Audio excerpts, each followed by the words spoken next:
Hoje, as pessoas dizem que o PT quebrou o Brasil. Seu governo quebrou o Brasil. É uma coisa que a direita diz.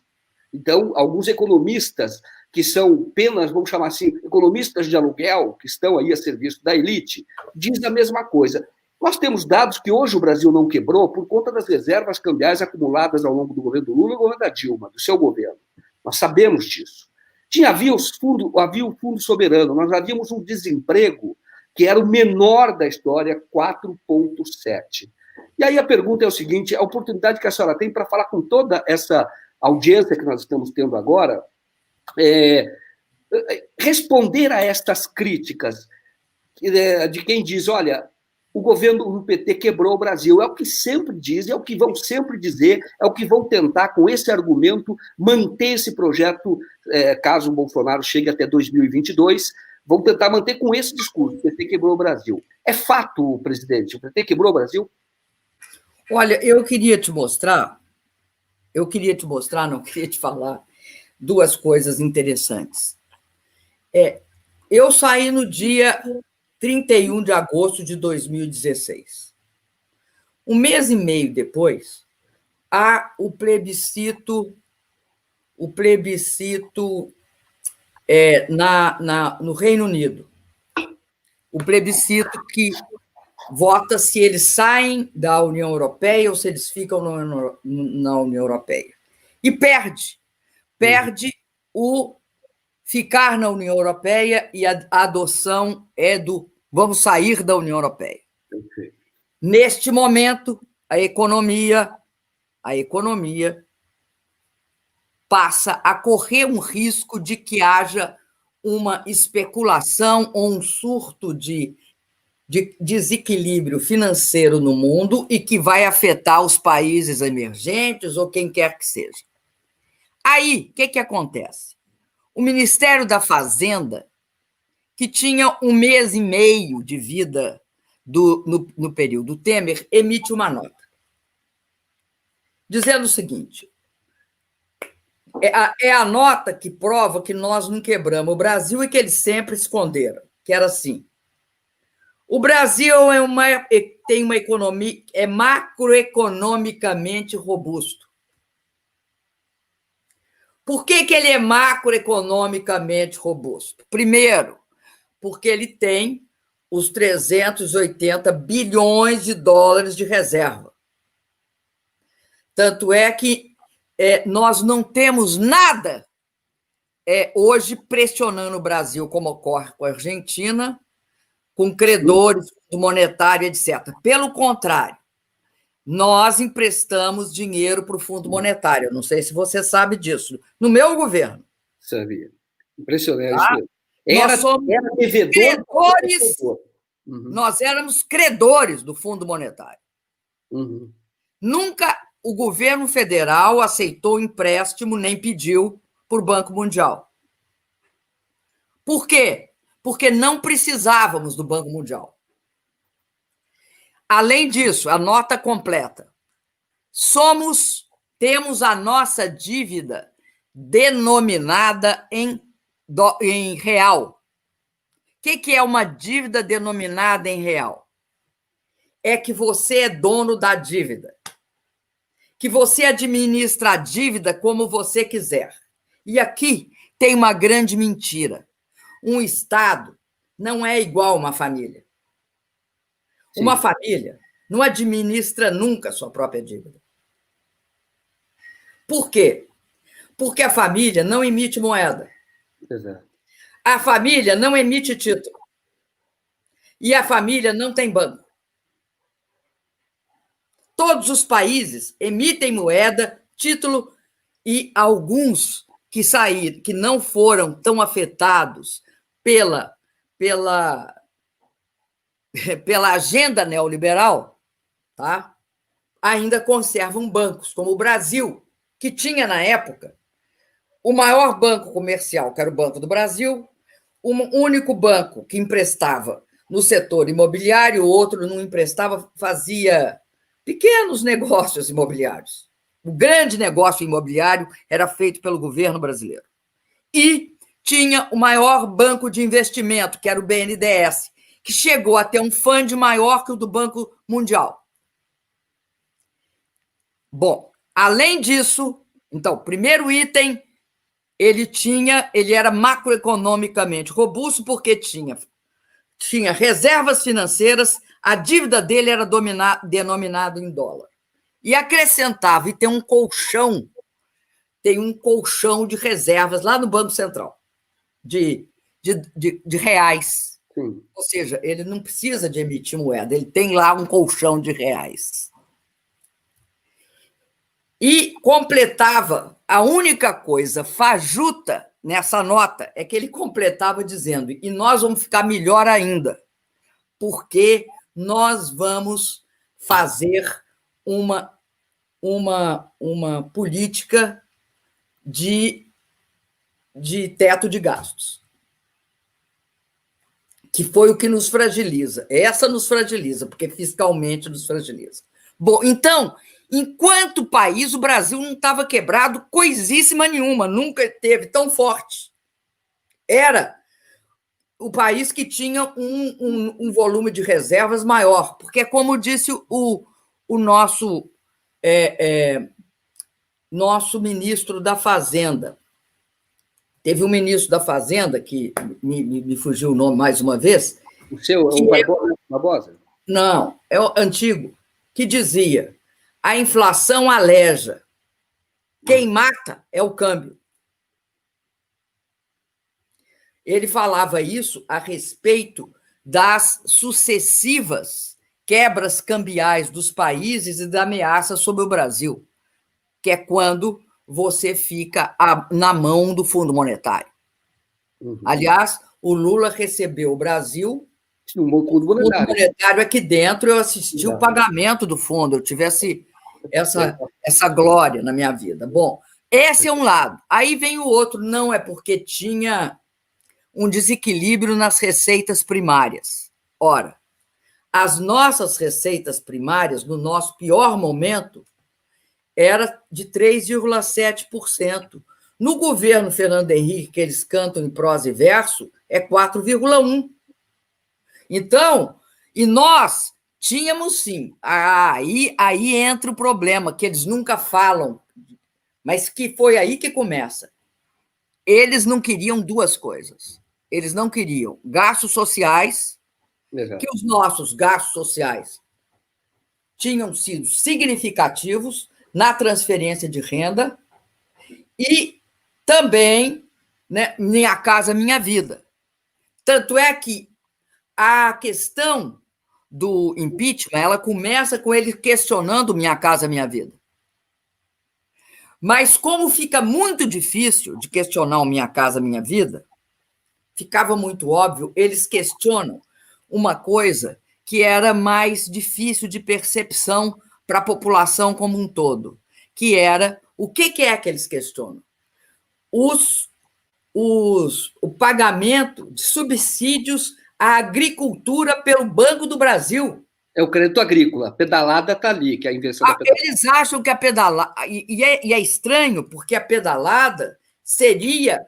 Porque a maior parte do crédito agrícola é para grande agricultor. Aí depois vem para pequeno agricultor, porque nós aumentamos muito, nós chegamos a 30 bi para pequeno agricultor. Mas grande agricultor era muito mais. Deixa eu dar um testemunho de uma reportagem que eu fiz. Eu ouvi sobre o pequeno agricultor. Eu vi um senhor de 88 anos, estava lá acompanhando um discurso seu, também do Lula, nessa última caravana. E aí, uma coisa impressionante, ele falou com a mulher dele, de 85 anos, lá do Rio Grande do Sul. Tá? E ele dizia que estava ali aplaudindo. Por que o senhor está aqui? Ele falou: porque na minha vida eu sou agricultor desde criança. Nasci num sítio. E ele falou: e eu nunca fui recebido em banco. No governo do Lula e da Dilma, quando a senhora fala de aumentou o crédito para 30 bilhões, quando nós entrávamos no banco, o gerente nos ligava. O gerente queria oferecer crédito. A gente entrava, era maltratado. E aí comecei a receber, tomava cafezinho com o gerente, porque eles queriam nos dar recursos, conceder empréstimo, isso foi muito bom, porque transformou minha vida. Estou dando um exemplo do que aconteceu, da transformação do Brasil, que aquilo foi, para mim, foi muito claro, quando você vê a vida da pessoa, como melhorou a vida daquele senhor lá de 88 anos, a vida inteira agricultor, e não era recebido em banco. E no governo da senhora, do governo do Lula, passou a receber, isso aumentou a produtividade dele, e ele falou, eu tenho que estar aqui para defender esse governo. Bom, aí vão falar o seguinte, não, aí eles vão falar que uma das coisas que quebrou o Brasil foi a gente ter segurado o preço do petróleo, que eu devia ter aceito que o preço do petróleo no Brasil flutuasse de acordo com o preço da moeda internacional. Esta, talvez, seja a mais vergonhosa defesa feita pelo Globo em relação a ter de elevar o preço dos combustíveis no Brasil por conta da variação de preço internacional. E que durou durante todo o governo do Temer, com aquela violência que era elevar o preço todo mês, e quase toda semana. Por que não se pode fazer isso, Joaquim? Por um motivo muito simples. Primeiro, no Brasil, nós produzimos mais de 90% do petróleo, 80%. Você entende? Nós produzimos. O petróleo é produzido no Brasil, com custos no Brasil. E somos os detentores do controle da Petrobras. Bom, isso é uma coisa. Agora, vamos olhar o mercado de petróleo no mundo? Recentemente, e ninguém tocou nesse assunto, houve um problema seríssimo no mercado de petróleo. A chamada OPEP+, que é todos os países da OPEP mais a Rússia, tinham um acordo entre a Rússia e a Arábia Saudita em prol de quem? Dos Estados Unidos. Esse mercado é um mercado livre? Não. É tudo menos um mercado livre. É um mercado que vive de acordo com o poder que tem este grupo que está cartelizado e a força que os Estados Unidos impõem em alguns momentos. O que os Estados Unidos queria? Quando eles descobrem o tal do shale gas and oil, eles precisam do petróleo e a 50, a 60, entre 50 e 60 dólares para sobreviver. Porque senão quebra toda a economia. Eles fazem um acordo de manter um certo nível de preço. A partir de um determinado momento, a Rússia rompe o acordo. Isso está no início do coronavírus. Exato. O preço do petróleo chega a ser negativo. Você sabe o que é um preço negativo? Como eles não têm onde estocar, eles pagam para ser estocado. Eu estou dando esse exemplo porque ninguém, em sã consciência, a não ser que esteja fazendo o jogo, não do seu país ou da sua empresa, mas o jogo de investidores internacionais especulativos, faz a relação direta entre seu preço, o preço do mercado interno e o preço do petróleo. Principalmente um país que tem quase, até então, né? Tinha até então, porque agora eles desandaram a importar petróleo, diesel e gasolina do exterior, principalmente diesel. Então, você tem um motivo pelo qual o Brasil tinha de estar quebrado. O Brasil tinha de estar quebrado para modificar a política. Tinha de modificar a política de petróleo, tinha de criar o teto dos gastos, tinha de acabar com a possibilidade de você gastar em programas sociais e tinha de perseguir só o pagamento da dívida. O pagamento da dívida, a gente sempre vai ter de olhar o seguinte: nós reduzimos o pagamento. A dívida no Brasil caiu a 36%. É dívida sobre PIB, tá? Então, tem um numerador e tem um denominador. Quando o denominador cai, a razão aumenta. Óbvio. Então, Aumenta a dívida sobre PIB no meu governo, aumenta, mas é muito maior no governo Temer e do Bolsonaro, nem chega perto do meu. Então, tudo isso tinha um objetivo, tinha de demonizar a política anticíclica, que o Estado intervém para impedir a crise. Tinha de impedir que isso ocorresse. O Congresso é fundamental, não aprova nenhuma das mudanças. Aí entra uma coisa do Joaquim Levy. O Joaquim Levy cometeu um erro porque mandou a CPMF, mandou o juro sobre capital próprio, mas não mandou tributar sobre grandes heranças nem sobre grande fortuna. Mas também não ia ser aprovado. Então, você tem isso, você tem. Primeiro, essa questão. A segunda questão fortíssima, Joaquim, é a questão de que não só tinha de demonizar a tal da política anticíclica, mas tinha de demonizar gasto social. Gasto social não pode correr livre e solto. É gastança. Como se... E a maior gastança, eles nunca disseram qual é que eles acham. Eu vou te dizer qual é. É o subsídio dado para o Minha Casa Minha Vida. Porque esse era o maior subsídio. Porque no Brasil, 80% do déficit de habitação, 80%, está até R$ 1.800. E os R$ 1.800, ninguém compra um apartamento de 60 mil, entre 50 e 60 mil. E aonde está concentrado o déficit? No Sudeste, onde tem a maior parte da população, no Nordeste, no Sul, no Norte e no Centro-Oeste. Bom, é bom saber que a terra urbana no Sudeste ela é caríssima. Uhum. Em qualquer zona urbana ela é cara. Uhum. Então, se a gente vai fazer Minha Casa Minha Vida, a gente vai ter de subsidiar o pagamento para a pessoa que a família dela ganha até R$ 1.800.